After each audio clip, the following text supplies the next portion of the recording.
E aí, maninho, tudo bem contigo? Eu espero que sim, professor Fernando aqui do Cafemática, para trazer para você uma correção aí de questões de matemática básica que eu passei para os meus alunos. Eu espero que eu possa te ajudar nessas correções aqui e fique até o final, porque tem muita dica no meio dessas correções, tá? Não é simplesmente a resolução dos exercícios, é resolução juntamente com dicas. Então, bora lá para a questão número 1.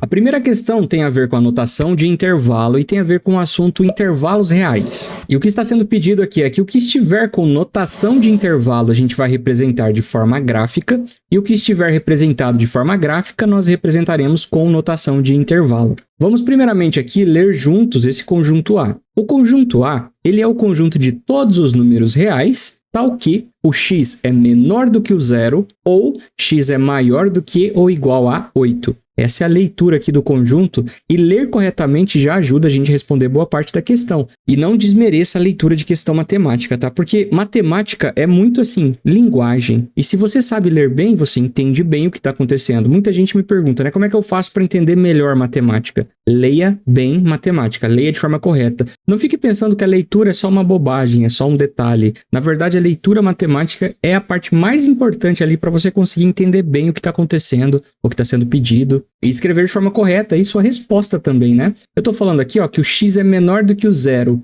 que significa ser menor do que o zero? Vou representar que esse primeiro valorzinho aqui é o zero. E quando nós estamos falando aqui de valor menor, eu estou rachurando aqui, ó, tudo que é menor do que o zero, tudo que está para a esquerda do zero. Porque essa daqui é a nossa reta real, e a reta real tem valores maiores para a direita e valores menores para a esquerda. Nesse caso aqui, valores menores do que zero, ok? O zero está incluso no intervalo? Essa é uma outra questão, né? Quando eu falo que x é menor do que zero, zero está incluso? Não, não está incluso. Então eu vou deixar aqui uma bolinha aberta mesmo, tá? Eu não vou preencher essa bolinha aqui, porque isso daqui indica que o zero não faz parte desse intervalo. Então, x pode ser valores menores do que o zero, ou x vai ser maior do que ou igual a 8. Ou seja, esse outro pontinho aqui eu vou chamar de 8, vou preencher porque é maior do que ou igual a. Quando o x pode ser igual àquele valor, a gente representa com uma bolinha fechada, tá? E aí pode ser igual ou pode ser maior. Então a gente rachura esse restante aqui e está representado de forma gráfica, tá?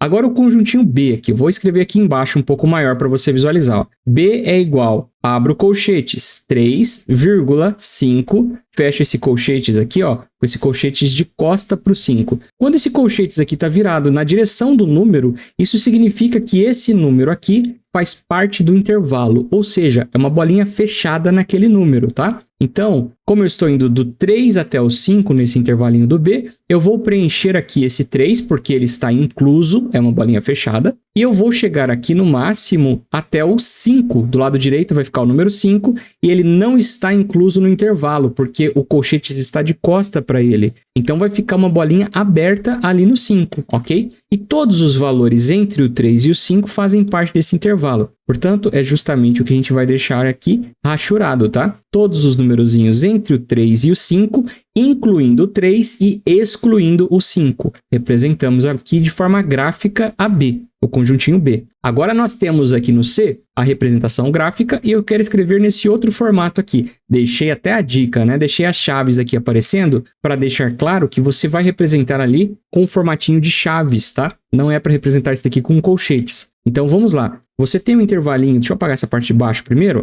Você tem um intervalinho começando no 0 e terminando no 10, incluindo o 0 e incluindo o 10, ok? Então são todos os valores reais de x, x pertencentes aos reais, tal que o x está entre o 0 e o 10, ou seja, você tem o 0 aqui do lado esquerdo, você tem o 10 aqui do lado direito, eu vou ter valores de x maiores do que o 0 ou igual a 0 e menores do que o 10 ou igual a 10, representado de forma algébrica aqui, o intervalinho que foi representado de forma gráfica. Aí o D era um pouquinho mais difícil, né? Você tem dois trechos aqui acontecendo, tá? Ó, você tem esse trechinho aqui, ó, que vem do infinito negativo, do lado esquerdo aqui tem o infinito negativo, do lado direito lá é o infinito positivo, né? Então eu venho desde o infinito negativo e chego até o 0, mas não incluo o 0 nesse intervalo, porque é uma bolinha aberta. Então, nessa partezinha aqui, a gente vai usar a seguinte representação, ó. Desde o infinito negativo até chegar no zero, excluindo o zero. E quando a gente está representando infinito aqui com intervalinho de colchetes, você nunca pode deixar esse conjuntinho fechado no infinito, tá? É sempre aberto. E do lado direito aqui nós temos desde o 10 até o infinito positivo. Não posso deixar aqui fechado no infinito, sempre vai ter valor maior e maior e maior, não vou fechar o infinito, vai ficar aberto ali. E o 10, ele pertence ao intervalo, então eu vou deixar o colchetes aqui fechando o 10, ok? Bolinha fechada no 10, o colchetes aqui está incluindo o 10. E aí, qual que é a representação desse conjunto, né? É a união desses dois intervalinhos, ok? Então, o conjunto D, ele vai ser ali desde o infinito negativo até o zero, excluindo o zero, unido com desde o 10 até o infinito positivo, valores maiores do que ou iguais a 10, representado ali o conjuntinho D. E finalizamos aqui a número 1. Número 2, regra de 3 simples. Para determinar a quantidade de alimento necessário para um rebanho de ovinos, é importante considerar a relação entre o peso médio dos animais e a quantidade diária de ração. Em um experimento, verificou-se que um grupo de ovelhas com peso médio de 50 quilos consumiu 2 quilos de ração por dia. Deixar anotado aqui na parte de cima, ó, peso médio das ovelhas em quilogramas e a quantidade de quilos de ração consumido. Beleza, então, primeira situação, né? As ovelhas pesam em média 50 quilos e consomem em média 2 quilos de ração por dia. Suponha que você tem um rebanho de ovinos com um peso médio de 40 quilogramas. Então, o peso aqui dos quilogramas dos ovinos vai ficar aqui nessa mesma coluna. Quantos quilogramas de ração esse grupo de ovinos com peso médio de 40 quilos irá consumir diariamente? Esse é o X da questão. Isso é o que a gente deseja descobrir. Então, a primeira coisa que a gente vai pensar é o seguinte. Essa regra de 3 ali. Eu tenho uma proporção direta ou inversa? Para saber isso, a gente tem que refletir o seguinte. Quanto maior a quantidade do peso médio das ovelhas, maior vai ser a quantidade de ração ou menor vai ser a quantidade de ração? E nós sabemos que quanto maior esse peso médio, maior a quantidade de ração, ok? Portanto, é diretamente proporcional. E no caso de ser diretamente proporcional, a gente pode resolver simplesmente aqui fazendo a multiplicação cruzada, ó. 50 vezes o x resulta 50x e 40 vezes 2 resulta 80.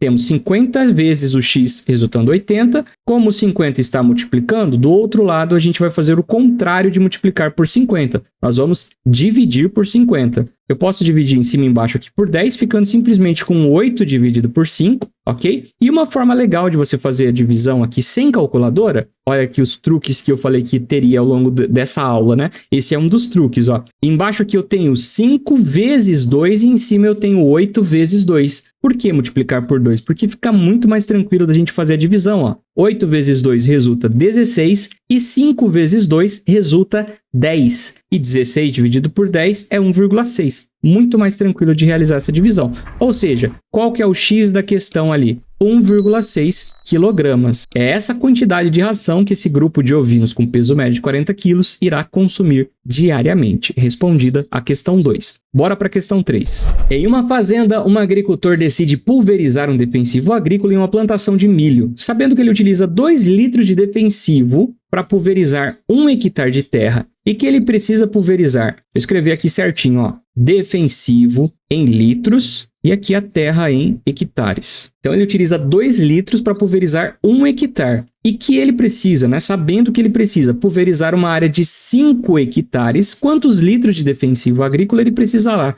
Bom, aquela mesma questão anterior, tá? É uma proporção direta ou inversa? E a gente sabe que quanto mais hectares, mais ele vai precisar de defensivos. Então, está indo na mesma direção, está indo no mesmo sentido, né? Quanto mais de um, eu preciso mais do outro também. Então, é uma proporção direta. E a gente resolve simplesmente fazendo a multiplicação cruzada aqui, ó. Veja isso aqui, ó. 2 vezes o 5 resulta quantos? 10. 1 vez o x resulta x. Acabou a continha, tá? X é 10. 10 o quê, né? Olha só onde ele está aqui, ó. Na coluna dos defensivos. Então, 10 litros de defensivos. Era só isso, tá? 10 litros, x igual a 10, era a resposta. Bora para a próxima? Essa aqui é um pouquinho mais complicada, mas dá para fazer de forma tranquila do mesmo jeito, ó. 3 máquinas podem produzir... Vamos lá. Quantidade de máquinas. 3. Podem produzir 100 peças. Quantidade de peças. 100. Em 4 dias. Quantidade de dias. 4. Então temos a primeira situação descrita aqui, ó. 3 máquinas produzem 100 peças em 4 dias. Quantos dias serão necessários para que 5 dessas máquinas, agora eu estou falando de uma nova situação, vou fazer na linha de baixo. 5 dessas máquinas produzam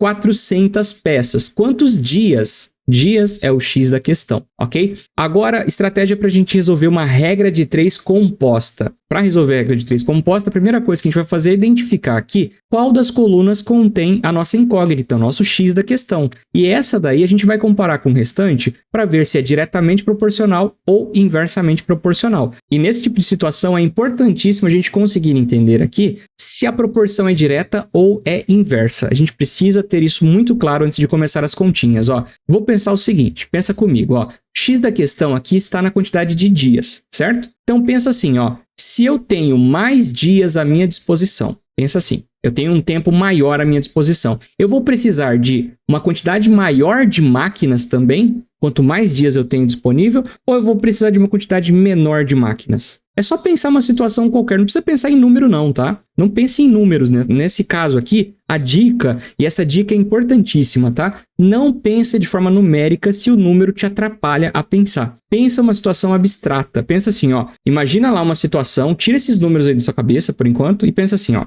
você tem lá uma determinada quantidade de máquinas, tá? Não precisa pensar em número agora. Você tem uma quantidadezinha pequenininha de máquinas ali, para você fazer uma entrega em um mês, beleza? Se você tivesse uma entrega para ser feita daqui 1 ano, você precisaria dessa mesma quantidade de máquina? Você precisaria de mais máquinas? Você precisaria de menos máquinas? E se fossem 10 anos? Exagera o negócio para ficar melhor de entender. Você precisasse de entregar daqui 10 anos. Será que uma máquina não bastava às vezes, né? Menos máquinas no caso? Não uma, tô pedindo para não pensar em número, mas quanto mais tempo você tem à sua disposição, você precisa de menos máquinas. Quanto mais tempo, menos máquinas. A proporção é inversa. Tá difícil de enxergar assim? Pensa o contrário, ó. Pensa assim, se eu tenho menos dias para entregar, eu tenho menos tempo, putz, eu vou precisar de mais máquina para fazer esse negócio, né? Então, se eu tenho menos dias, se eu tenho menos tempo, eu vou precisar de mais máquinas para produzir em maior quantidade isso. Beleza? Se eu tenho menos dias, eu vou precisar de mais máquinas. Ou seja, essas grandezas, elas são inversamente proporcionais. Quanto mais uma, menos a outra.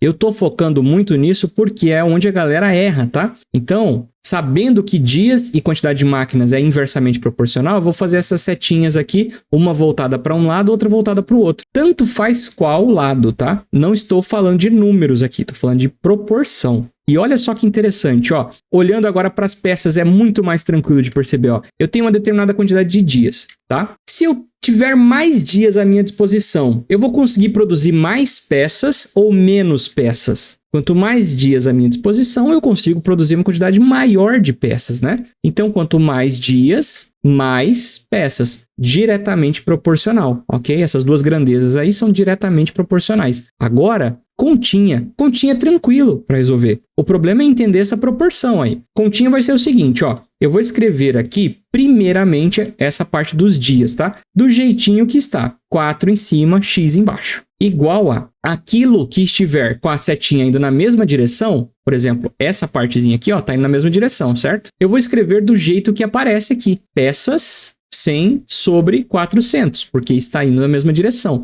E o que está indo na direção contrária, eu vou escrever o contrário ali também, ó, 5 sobre 3. Esse macete, cara, você resolve questão aí que tem 3 colunas, 4 colunas, 5, 100, tá? Dá para resolver aí, independente de quantas variáveis você tenha, de quantas grandezas você tenha, porque o conceito permanece o mesmo. E aí você tem só que resolver essa conta agora, ó. Eu tenho 100 sobre 400 vezes 5 sobre 3 igual a 4 sobre x. Aqui a gente pode cancelar esses dois zeros em cima e embaixo. Fica aqui com 1/4, né? Então eu vou ficar com 4 sobre x igual a 1 vezes 5 resulta 5 e 4 vezes 3 resulta 12. Aqui você pode multiplicar cruzado agora, você pode fazer isso, ou siga a minha sugestão, por favor, para complicar menos sua vida, você pode pensar assim, ó, eu vou inverter dos dois lados. Existe essa operação de inverter dos dois lados? Existe, tá? Eu posso, ao invés de colocar 4 sobre x, colocar x sobre 4. E aqui, ao invés de colocar 5 sobre 12, eu coloco 12 sobre 5. Você pode fazer isso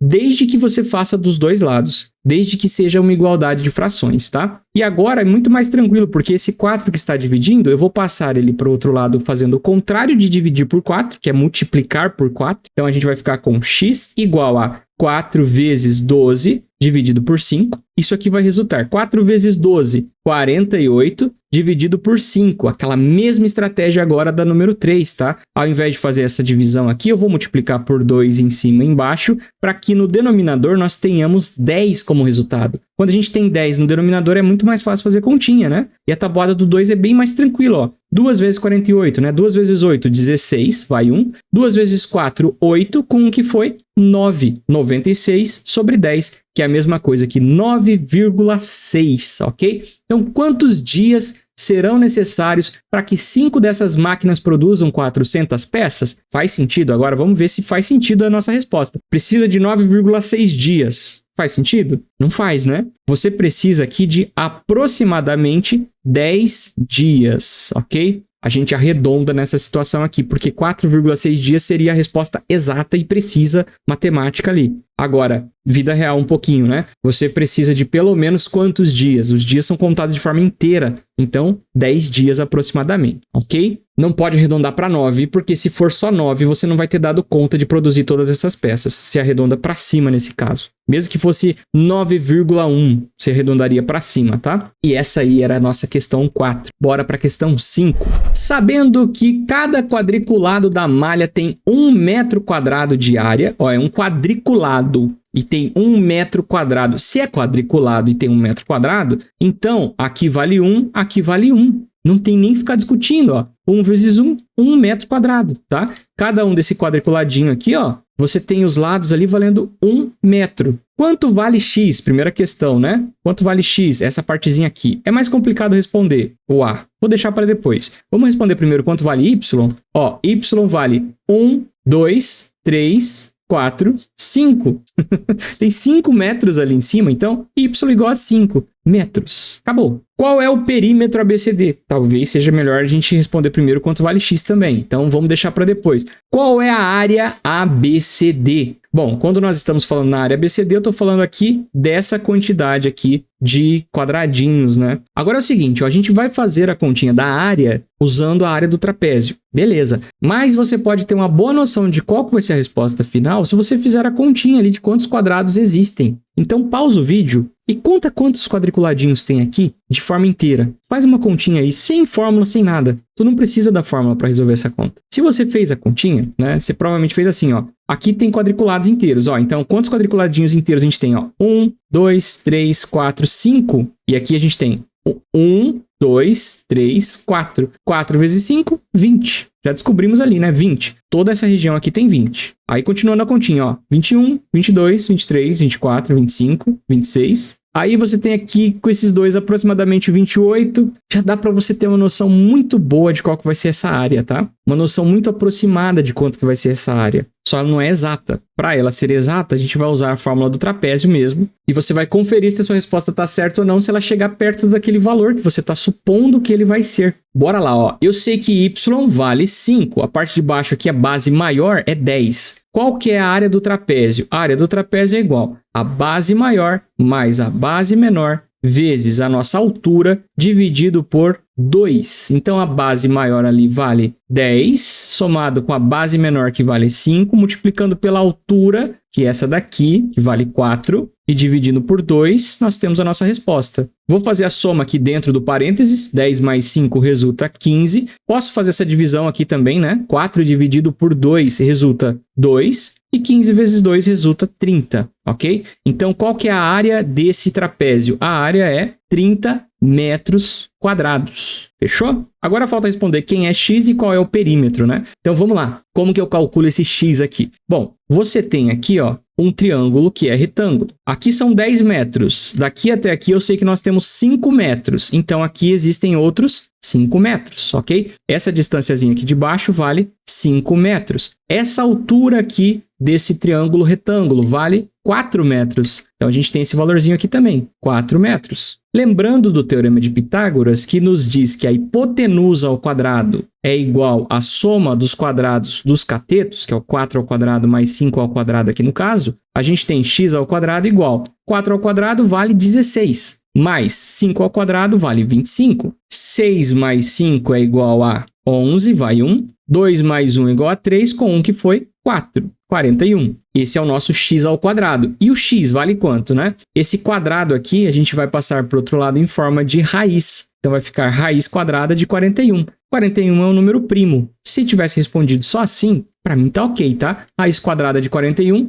metros. Isso daqui é uma resposta e é uma resposta válida e correta, tá? Então, qual que é o valor de x ali? Raiz quadrada de 41 metros. É isso. Qual que é o perímetro ABCD? Perímetro ABCD é você somar todos os lados ali desse trapézio, né? Temos a parte de baixo valendo 10 metros, aqui vale 4, aqui vale 5. E aqui, esse ladinho que a gente acabou de descobrir, nosso x, né? Vale raiz quadrada de 41. Eu vou fazer essa soma, ó. 10 metros mais 4 metros mais 5 metros mais raiz de 41. 10 mais 5 resulta 15, mais 4 resulta 19, e a raiz de 41 eu deixo ela nesse formatinho mesmo, ó. Então, qual que é o perímetro? São 19 mais raiz de 41 metros. Respondido o item C. Ah, mas eu acho esquisito raiz de 41. Beleza. Na minha prova a galera tava com calculadora, poderia ter usado e chegado num valor aproximado também. Não tem problema nenhum se tivesse usado a calculadora, beleza? Mas eu também não vejo problema em deixar assim.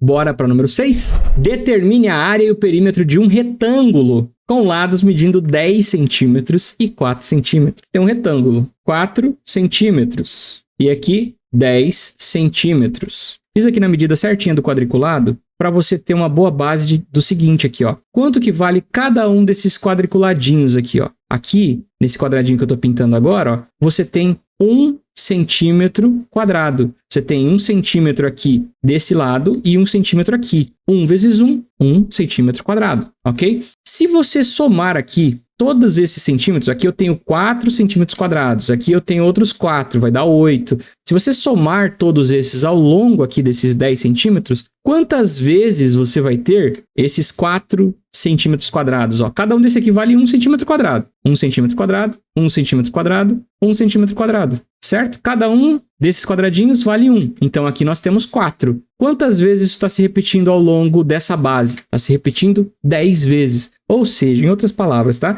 Você tem aqui 10 vezes 4, tá? Essa é a área. A área, que a gente às vezes só decora, né? Que é a base vezes a altura. A área do nosso retângulo. Que no final das contas é 4 vezes 10, 40 centímetros quadrados. Essa é a nossa área finalizada número 6. 7. Calcule a área de um triângulo com base 8 centímetros e altura 6 centímetros. Vamos nessa só calculando a areazinha, ó. Olha como que é legal quando a gente lembra da área, da formulazinha da área, ó. Eu tenho a área de um triângulo, que é base vezes altura dividido por 2. Aqui falou que a base é 8, a altura é 6. Quando a gente divide isso aqui por 2, eu vou ter 6 dividido por 2 resultando 3. Então aqui eu tenho 8 vezes 3. E 8 vezes 3 é 24 centímetros quadrados, no caso, né? Porque é centímetro vezes centímetro, centímetro quadrado. Respondida a questão, tá? Se esse triângulo for... Essa parte da questão aqui, pelo menos. Se esse triângulo for retângulo, qual é a sua hipotenusa? Segunda partezinha da pergunta ali. Vou fazer aqui numa escala menor. Nós temos 8 centímetros de base, então vou colocar aqui, ó, 8 centímetros de base